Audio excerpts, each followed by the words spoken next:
When you're sitting in an audience, there's only so much you can take in. Everybody always says to me, it's really interesting, I never really heard the orchestrations until I heard the album.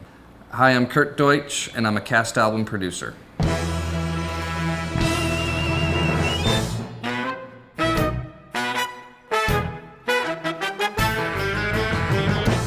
The way that I look at record producing, at least from my perspective, is if you think about it in terms of the film director, is kind of like the album producer, in that he calls the shots. You hire a great engineer, you get a cast together, and you make sure that what that cast does really is similar to what it is on stage when you see it every night. So you're listening differently, but you're preserving. I grew up in St. Louis, and my mom had all the cast albums at home. I would listen to them, and I would sing to them in my room. And then in the middle of my senior year of college at Syracuse, I dropped out because I got a Broadway show as an actor, Neil Simon's Broadway Bound. I was doing A Few Good Men on Broadway, left to move out to California, and met my wife, Sherry, in La Jolla doing Randy Newman's musical Faust. And that was really the first musical I had ever done. And I played Henry Faust, and we did that in La Jolla, and we did it in Chicago. Sherry got Aida. We moved back to New York after we got married, and it was at that time that I had this idea to start this record label.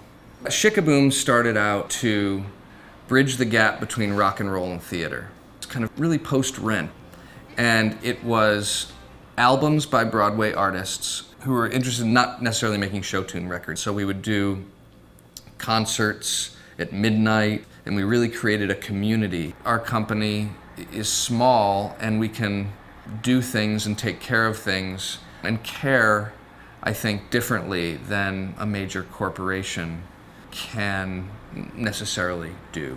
And the way I approach working on production and music production is that I come really from a director's place in terms of working with an artist and coming at it from a place of truth and trying to get the best performance out of them. And then when it comes to mixing, I'll sit with an engineer and we'll listen to the takes and we'll listen to the music and we'll listen to the mixes and how it all kind of is coming together. And theater is the most collaborative art form, right? You have so many personalities, not only the actors, but all of the creators in terms of who you're dealing with. But at the end of the day, the cast album is really the composer's work. It's the songs from the show. And that's what we're capturing, the composer, lyricist. The last word is, for me, if the composer is happy. For In the Heights, I hired a guy named Andres Levin. He had a band called Yerba Buena. He was from the rock world. In the Heights album sounds like no other album, no other cast album, because it really infuses hip-hop, rock and roll, musical theater, world music. Because of the unions, the actors union, the musicians union, and also just the show schedule in general, we make Broadway cast albums in one day. The actors are doing 8 shows a week, and typically their day off is Monday. And so we go into the studio at 10 in the morning, and all the musicians come in, and we just record an album. And at the end of the day, at midnight, or 1 or 2 or 3 in the morning, we come out and we've recorded everything.